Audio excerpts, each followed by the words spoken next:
is a wild one. And as the minority leader said, we should hear other views. That is democratic environment, yes. But ultimately, we must proceed and do the vetting. And then in the course of generating the report, all these dissenting views can be captured in the report for plenary to consider and for a decision to be taken, whether to approve or not to approve. But to say that we shouldn't, we should disrespect the speaker and say that, oh, the speaker himself was wrong by referring the matter to us. Senior, I think you are wrong. And we should allow the process to start and then the report to be generated. Yes. I also want to speak fortunate in support of the position canvassed by Honorable Mama Yariga. So this is your position. I would start even by saying that there's currently no vacancy at the Supreme Court of which somebody is trying to fill. There's no vacancy. A vacancy, one of the vacancies would exist a few weeks after the president leaves office. And he's in a hurry to fill that vacancy in the future, even before we get to that place. But the substantive issue is this. The Mama, I said one of them retires in close to the end of the year.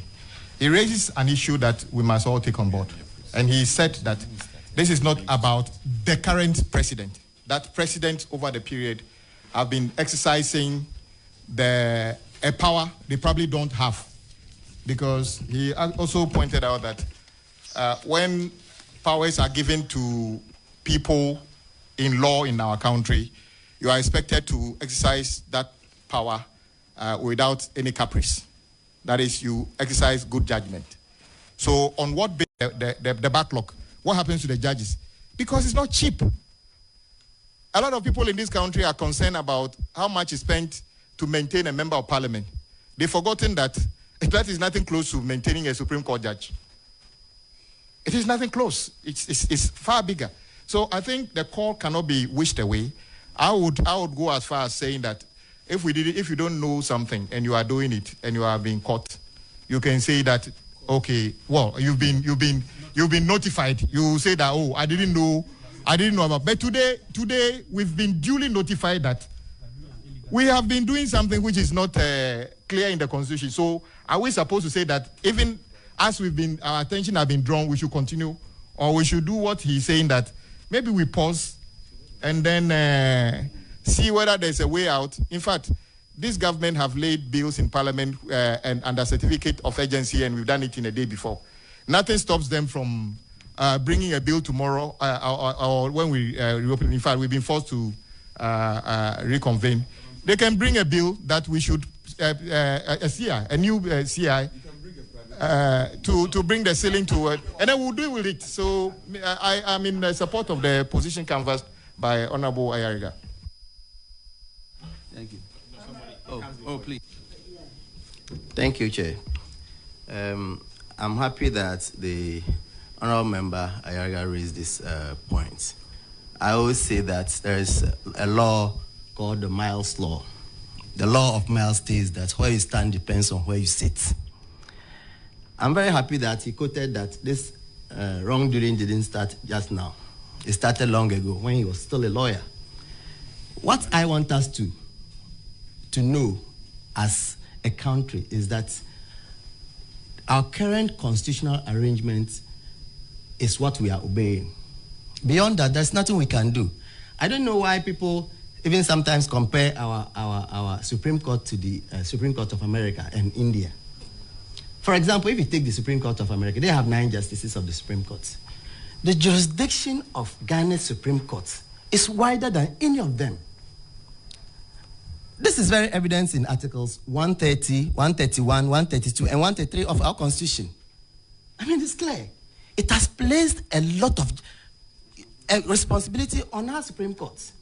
And so once the Supreme Court is given a minimum number, the Supreme Court doesn't give any maximum number. And to that effect, we can't tie our hands to that effect.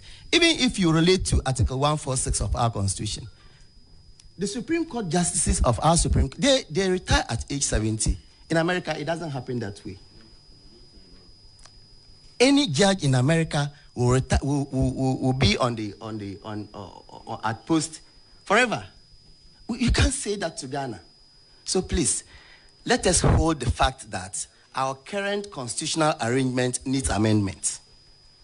If we hold that view, then we can move on. But for us to state it when it is sweet, when it suits us, then we state it.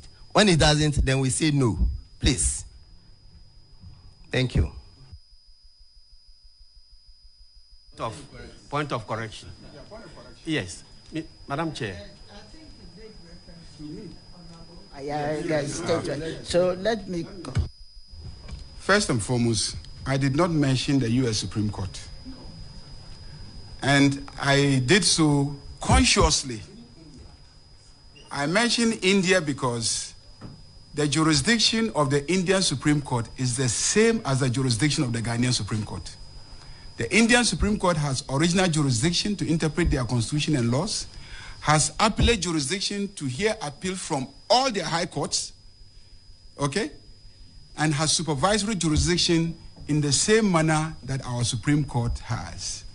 So I was careful in drawing the parallels. I am informed by what when I'm doing something, I'm well informed. So I know the jurisdiction of the Indian Supreme Court very well. India has a population close to 1 billion. 1.4 billion. Divide 1.4 billion by 33.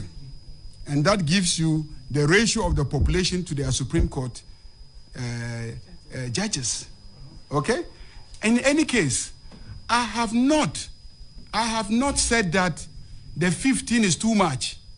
I have not said that. I have not said that. Yes, I didn't say that. Listen carefully. Listen carefully too. Listen. No, we're not running out from anything. No, please. I have not said that. I have never said that the 15 is too much. I didn't say that. Others have argued that. On radio, people have argued that. On television, people have argued that.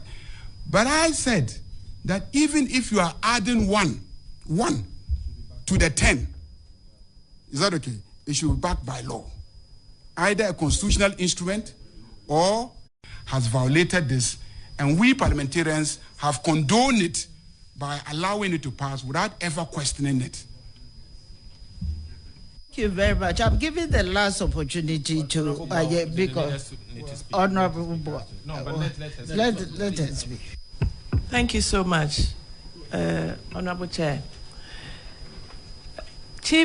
Majority Chief Whip said something that Speaker will be disrespecting the Speaker if we went ahead.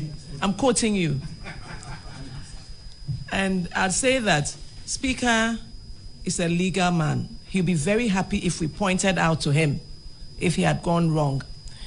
The nominee, I mean, just by seeing her, I really like her. But that shouldn't be the yardstick. Let's do what is right. We are the gatekeepers. If, like the issue Honorable Ayariga raised, we've been doing the wrong thing and we do it right, there's nothing wrong with it. So I think I agree with him. Thank you. Thank you very much. I think we should really end this.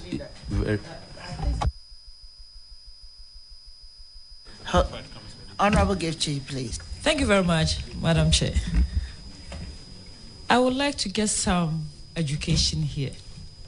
Maybe the ordinary English that we've been taught in schools are different from the legal languages. Honorable Ayaliga said that per the Constitution says that minimum of 9 or at least 9. The error to the ordinary English students, to the ordinary English students, if you say at least 9 and you don't bring at most, it means you should make sure that at any point you don't have less than 9. But depending on the situations around the cases that you have, you may jack it up. So as of now, if the little English as an English student I'm talking about, not law here because I'm not a law student, then I will appeal that then it means, as he said, there's an error in the Constitution. but it shouldn't be managed as if there is a law has been broken. But then moving forward, we look for a platform to rectify this, that we did not have any maximum, but we were given minimum. So then our appeal that let's clear what we have today, having in mind that the English word may be the same as law or different from law. We manage this one, we get to the floor of Parliament, the chamber, and then we analyze this if we need to push it to the next level, where they're going to be an interpretation or they're going to be the constitutional issues that usually go through in Parliament, we do that. I will appeal that to summon everybody here before we giving the light. It's no fault of any of us. Assuming the light is a white light. A white light means it contains all the colors of light. So whether you take it to Supreme Court or you take it to preliminary, it is still the white light. So I appeal that, yes, we've been educated. Yes, the English students among us, we were not given at most, we were given at least. So that we manage this today. And then going forward, we see how well we could bring the highest caveat so that it wouldn't be like if whoever is in chair wants to appoint 300 Supreme Court judges, it becomes on and on and on, but we get to some. We need to start from somewhere. But I want to appeal that to start from today, it's a bit too late as of now. So let's get it done. And then we, as we are educated, we do the needful. Thank you very much.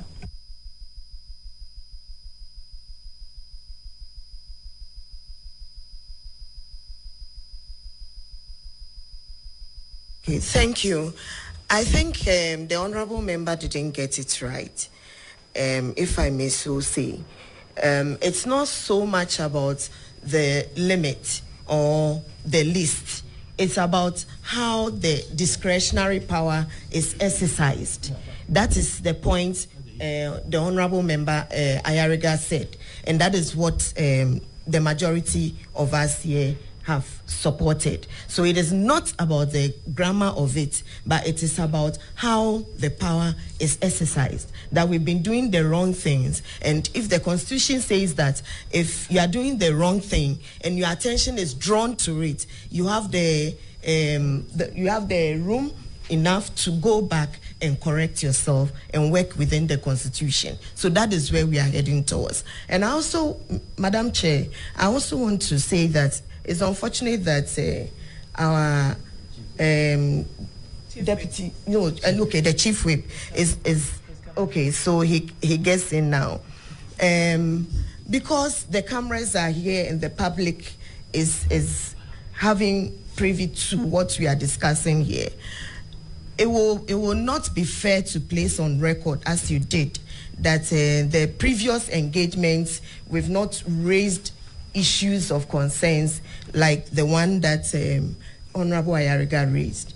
I am not so much aware, maybe it happened on my blind side as a member, of the engagements on this particular appointment or the vetting. If maybe it was a matter of leadership discussion, that is fine, but it will not be fair to say that we've had several engagements and these issues have not come up. I think that should be corrected if that is not the case. Thank you. Chair, again, I hear my name loud and clear. I think I thought, Madam Chair, I mentioned her name. Madam, the floor is given to you. Okay, so maybe I should simplify what I said.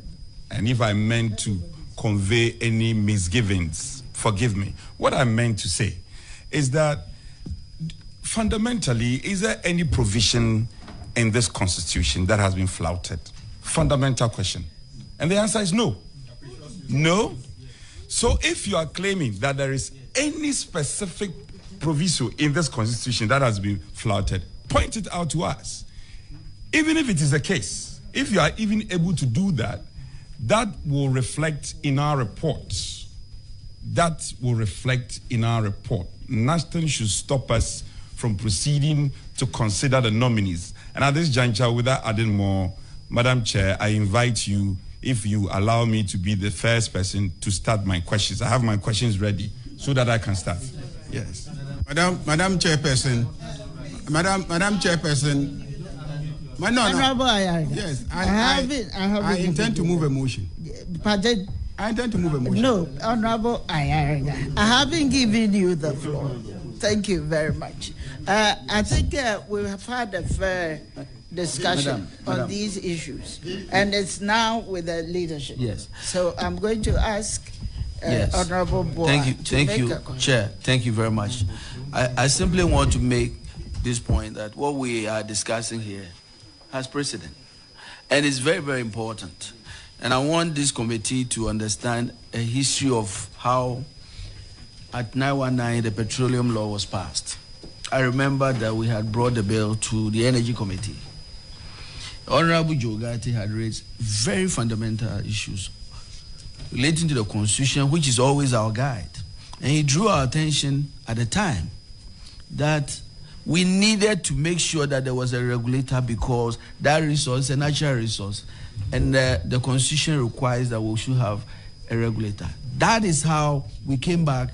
We suspended the passage of that law, went back to bring the Petroleum Commission Act, passed the Petroleum Commission Act, before we went to pass at 919. Now, the point that has been raised here is very important. The Honorable Ayaraga has drawn our attention to our guide, which is the Constitution. We are guided by the Constitution in everything we do. And the point he's made is that there's a limit, but there's no upper limit. And because of that, there has been this discretionary power being used by the president, and we have an opportunity to address that. I think this point has been made. But for this committee to take this very important point, which really is at the heart of the Constitution, back to the plenary and the Speaker, is something the Speaker and the plenary will be very happy with. The Speaker will not be unhappy at all. It is also important we know that this appointment committee has the authority to address this issue, and no other committee can. It is this appointment committee that must go to the House with this very important lacuna to get the House to address it. And so this point that has been, you agree? So the point that has been brought by the learned Honorable Ayaraga must not be something we wash away. This committee must make a decisive decision. A decisive decision. Whether to go forward or not. And so, Chair, it is in your hand. We need to make that decision. And so I think clearly... Before then, Madam Chair, the letter from the President, appointment of justices of the Supreme Court. And I read the first two paragraphs, and you understand why there's the need for us to pay attention to what Honorable Ayaraga is saying. It says, I hope this finds you in good health and spirits. As a result of pending and projected vacancies on the Supreme Court, occasioned by the retirement of Mr. Justice Ni Ashikote on 2nd October 2023, and pending retirement of Justice Mariama Owusu on the 18th November 2024. Can we please, 2024, respectively. The Judicial Council advised me on 24th May 2024 by letter under the hand of its chairperson, Chief Justice Gertrude Tokono, of its nominations for my appointment to the court of their replacement in accordance with Article 114(2) of the Constitution of the Republic. Then it goes on in paragraph 2 to say that in order to achieve the full current complement of the justice of the court of the next legal year, I have decided to appoint the Supreme Court as advised by so and so. My question is, and Madam Chairperson, my question here is, it says, in order to achieve the full current complement of the justices of the court for the next legal year, who established the full complement? And what is the full complement? The Constitution placed a minimum number, 10, Chief Justice and 9 others. Now we are talking of the full complement. And the letter in the second paragraph says that in order to achieve the full current complement of the justices of the court for the next legal year. Now, what is the complement?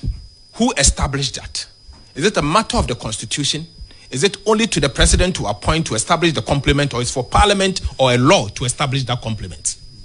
And that is why the argument coming from Honorable Mama Yarega cannot be washed away.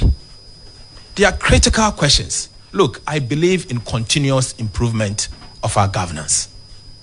You can't get it right from day one. But let it be that at any point in time, we sitting here as elected representative of the people, we must add value to our democracy every single day. Now we are seized with the opportunity to add value to our democracy, to make a determination that all presidents probably may have eluded them. And someone has pointed us that something is wrong. I think it's only right that we listen to him, take an action, and then do this. Madam, on the basis of that, I move that this motion coming from Honorable Ayarega be taken, and that we should vote on that matter. Thank you. I think, first of all, Madam Chair, I think my respected leader should get his facts right. I second the motion. Respect to him. The Honorable Ayarega didn't move any motion. That we don't have any motion here. What he said, please, when you speak, you should listen to us too. He says, and he paraphrased, amongst other things, says that he wants this to be captured in the report of the appointment committee. The chairperson has not entertained any report. He has not entertained any report. So if it is the case that I want to come by a proper motion for us to take a decision on this, then we should take a decision. But even that will be wrong. Madam Chair, that will be wrong. Parliament cannot be stopped from performing its statutory duties. And one of our statutory duties, as an extension of Parliament, an appointment committee to consider nomination from His Excellency the President. What are we doing? We are only to vet and to report to plenary for a decision to be taken. We are not determining whether we are going to take a matter under certificate of agency, which will be determined by a committee. No. This is vetting. Madam Chair, I invite you. I am ready for us to start. Thank you very much. Thank you very much. Honorable members, I think I've given a fair chance to each member to make his or her point. Here we are. This is a constitutional issue being raised out here. It is the Supreme Court that determines the interpretation. Honorable member, please give me the opportunity to also speak, because I've given you adequate time to do that. He spoke for 30 minutes. Yes. So, you have made your point. Who interprets the constitutional imperative of this particular thing? So, as said by Honorable Ayarega, it should be captured in our report, and we take it at plenary. And I also want to move that we move ahead, because you see, when the letter came, Mr. Speaker had a look at it, came to the floor of Parliament, and then read the letter to the hearing of members present. And Mr. Speaker referred it to this committee to proceed and vet our nominees. At this juncture, I think we have to just move on and do what is being required of us, the mandate that has been given to us. And we move ahead. We have an appropriate forum where we can address this issue.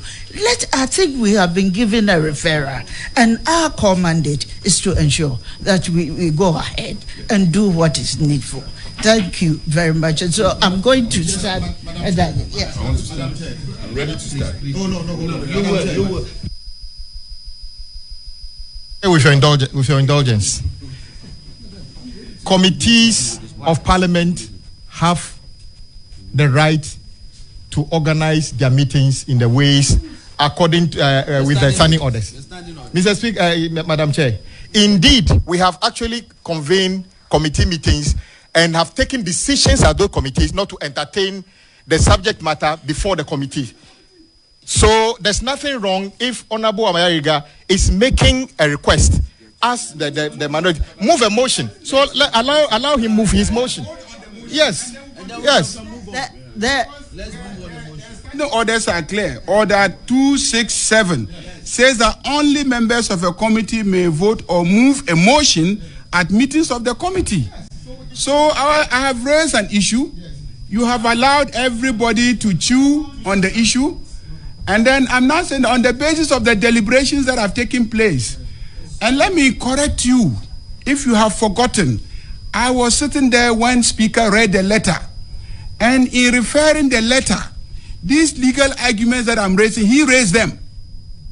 Mr. Speaker drew attention to a long-standing debate as to whether or not we don't need a legislation to determine an upper ceiling. But said that he as Speaker cannot. But that he's referring it to us as a committee. And that we should go and decide what to do. So I move that we have raised the issue, we've debated.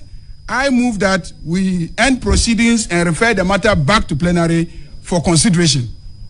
Honorable member, I second Honorable member, I think that we are not being fair. No, I'm not going to allow it, but I'm going to. No, please. If you have, I have to give you the opportunity to also second it. But I'm also making my point. Okay. Yes, my point is that we have been given a mandate. We are going to proceed. Right. No. Because it's also not fair that you invite your nominees to come. Yes. Let's deal with the motion. Then we can continue. Let's deal with the motion. Then we can continue. No. Ready to start. No. Madam, my brother. Can I? Chairman. Yes, I can start. Check. Honorable nominee. Chief Whip. Don't let the meeting degenerate. No, I'm not. A colleague. No, I'm not. Hold on. I'm seeking. So I'm seeking the chair's mandate. Can I proceed? No. Yes. Chair. No. Madam Chair. Please be fair. Chair. On your a colleague nomination using by the president. Chair. You want and to let me find out from you. Chair, please. A colleague using the standing orders by which you and I took an oath to protect moved a motion that this committee take a decision as to whether we want to continue.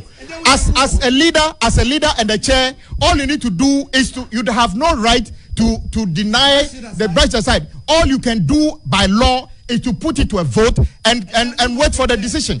You have absolutely no powers sitting in that chair to decide that you brush it aside and order people to start asking questions. It does show me the standing orders which you are going to quote to set his motion aside. Quote it. Likewise, if we are going to... The chairperson has a mandate. The matter was raised... Madam, are you the chair? Please. Why do you keep interrupting the chair? Please. When the matter was raised, please, with greatest respect, Honorable Lamte, I have not interrupted you. Well, Latte, well. I have not interrupted you. With respect, I have a great deal of respect. When the matter was raised, the minority leader says, let's allow views to be ventilated. In fact, let's be fair to the chair. She's been overly democratic on this matter. Everybody has spoken at length. And then she's ruling. No. You must respect. She can. The speaker, the chairperson can rule. And her ruling is that No. Would you listen to me? Her ruling is. Why should we listen to you? It's a constitutional matter. Why should we listen to you? No. Why shouldn't you? When you don't want to listen to It's a constitutional matter that has to be interpreted by the appropriate forum. We do not have the mandate. We do not have the mandate. She has ruled that we proceed, and they will prepare a report, and the dissenting views will be captured in the report. That is what it is. I'm saying that's what it is. There's nothing in the standing orders that can make her set aside. I feel very bad about this. By a colleague. Let her coast. There's nothing in our standing orders. No. What? Again. Yes. Okay. Let's go. Yes. Again, Madam Chair, if I may just conclude. Again, I think we engage.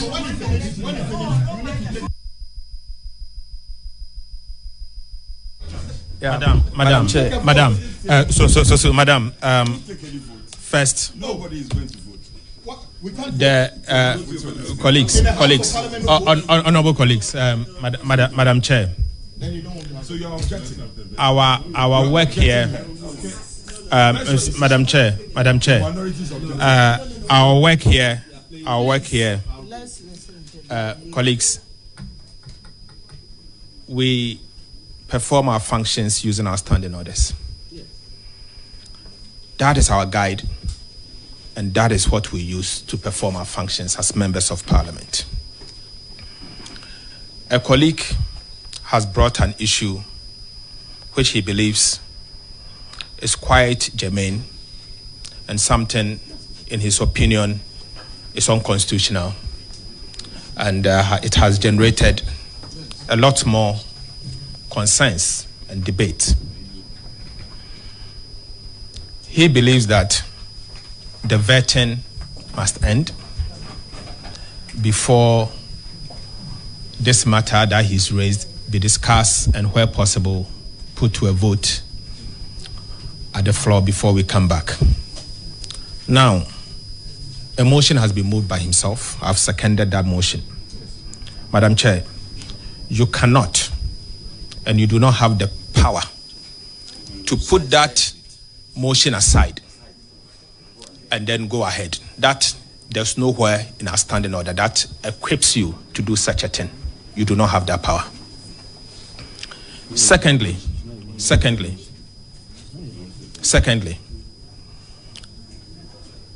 this is a committee that you are more than us. The majority obviously outnumbers the minority. Why are you running away from vote? Why are you running away from voting? So what we can do here is to subject the motion to a proper vote. And when the vote, for example, whoever, if he loses the motion, then we can move forward. But until then, please don't let this meeting to degenerate. It is wrong. It is wrong. Let's put this to a vote. If he wins, fair enough. If he loses, fair enough. But until then, this vote will count. Thank you, Madam Chair.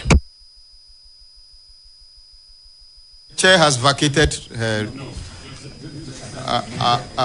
unilateral vacation of. I think I've seen the. Yes. She was not around to hear all that the minority leader has said.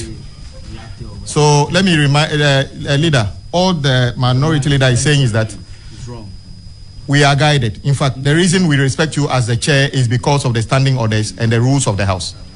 It's the same rule Honorable Ayariga invoked by calling for a vote.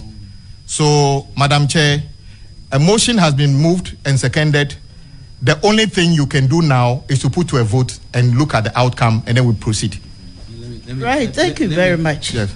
I think, yes, this is, I have made it a statement. That's the interpretation of the Constitution lies in the bosom of the Supreme Court. So, over here, I know we are masters of our own rule, but if you can quote which aspect of the Constitution that we have breached, then we will take it for the right interpretation. So I don't think that the motion here is, I think the motion is overruled. Thank you very much. So, Chairman, Chairperson, you said something which is not accurate. No one here is asking for the committee to interpret that part of the Constitution. And I remind you that hold on.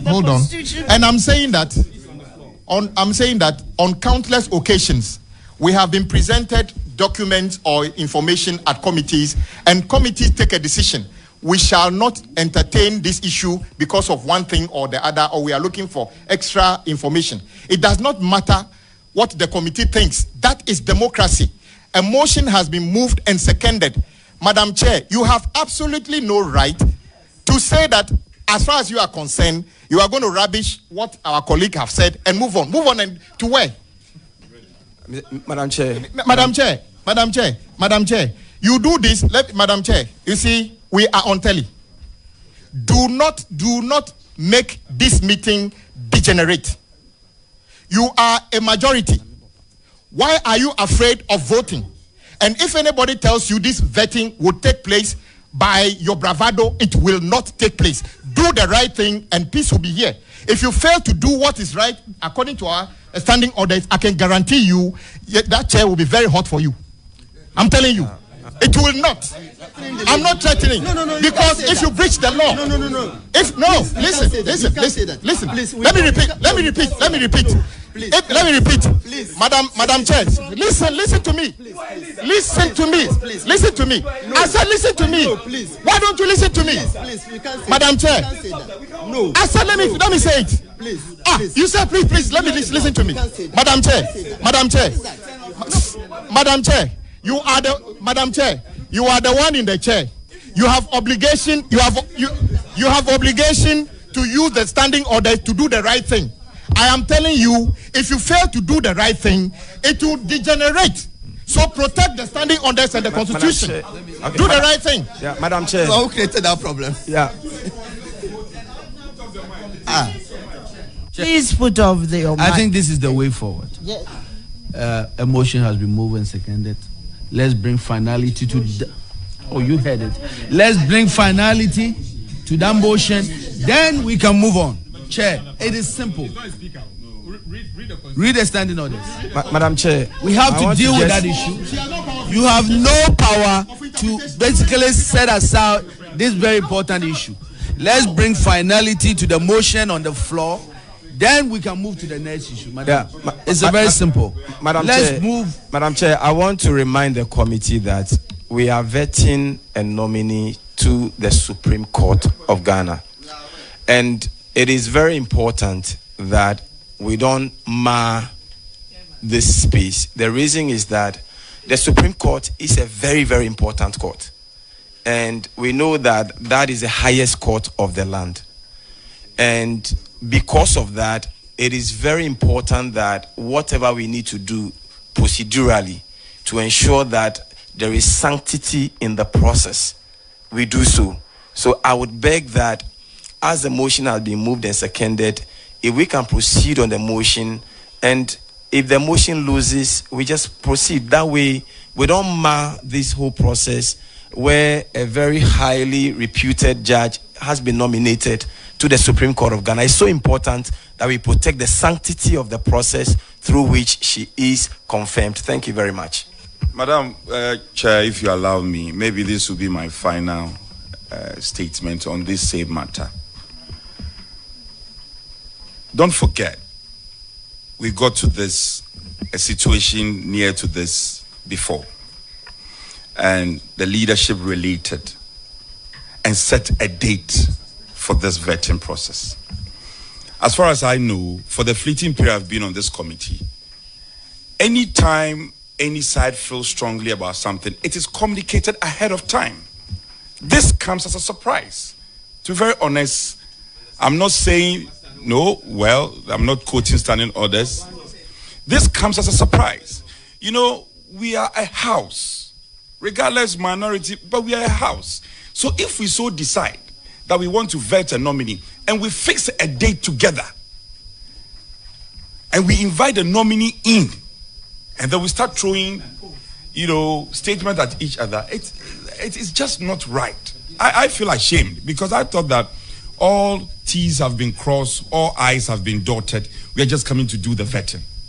If the Honorable, with greatest respect to the Honorable Atufosin, if this matter had been communicated to us, and you know how you and the leadership of this committee had always related to deal with these matters, where you feel strongly about something, you communicate it ahead of time.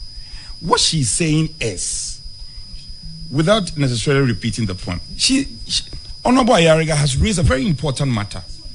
In our quiet life, we've all related on this matter. Okay, well, why is it that there's no upper ceiling on this appointment? We've all spoken to it, but the Constitution is silent on it. Who doesn't know this? Everybody knows this. That is why, in the wisdom of the Speaker, he referred it. Otherwise, the Speaker wouldn't have entertained the correspondent from the President. So please, I only want to appeal to members. Vetting the nominee does not make it conclusive. We still have to consider the report of this committee a plenary for a decision to be taken, either to adopt the report or not. No, Kwame, I beg you, in the name of God, please, I want to appeal to my colleagues, particularly the minority leader. Let's go ahead. All of us have spoken to how competent they are. In fact, the Honorable Ayariga has said that they attended similar schools and has spoken to how competent they are. We've all related to their CVs as competent people. It will be most... all of us. Did I speak to you? That's fine. It will be most unfair, colleagues, for us to say that we will not even listen to you. Let's listen to them, and then we can take the decision, and that decision will reflect in our report. When it gets to plenary, Honorable Atufosi, I'm not done yet. I beg you. You see, senior, you are a senior person. You know how I respect you. Anytime there is a matter that relates on patriotism, you have stood tall. At the final committee, when I was a member, I know you and I can testify. Several occasions I've had the opportunity to speak to how patriotic you are as a citizen. It's not patronage. If there's patronage, if there's anybody to be patronage, it's you that will patronize you. I'd rather patronize you, not the leader. They say monkeys play by size. I'm not his size. He is up there. Me, I'm a whip. If I'll patronize anybody, it is you. So if it is the case that we should suspend and de-escalate, that's fine. I will support that. But you see, we have embarrassed the nominee. In a way, we have embarrassed the nominee, which is not appropriate. So, Madam Chair, let's suspend for 30 minutes, and then we can 10 minutes, and then we relate on this matter and come to some conclusion. I thank you. If there's anybody Honorable members, I think we've been so unfair to the nominee, bringing her in here and then start this discussion. But please, before we can proceed to take the questions, I want to recommend that we suspend sitting for just about 10 minutes and we'll come. So let's first... No, please, Honorable, please. Okay, 10 minutes. 10 minutes. 10 minutes. You keep saying something. No one here is being unfair to the judges. When you go to court, hold on. This idea, hold on. No. That we are being unfair to the nominee. Where from this one? That when I go to court and the court is doing their work, I should say that they are unfair to me because I've been sitting in the chamber for long. Is that the interpretation of how things work here? Is Parliament not another way of government? I will also recommend that the 10 minutes is too short. You are too ambitious about what you can achieve in 10 minutes. I'm wondering because please, let's suspend for that 10 minutes and go to conclave in the inner conference room and then come back. We return. So we meet Thank where? You. Where do you want us to meet? The inner conference room. No, it's just us. Nobody else. Please, yes, I think I'll discharge that. Not definitely. Please sit and let me. We are moving out. No, please don't decide.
to wash.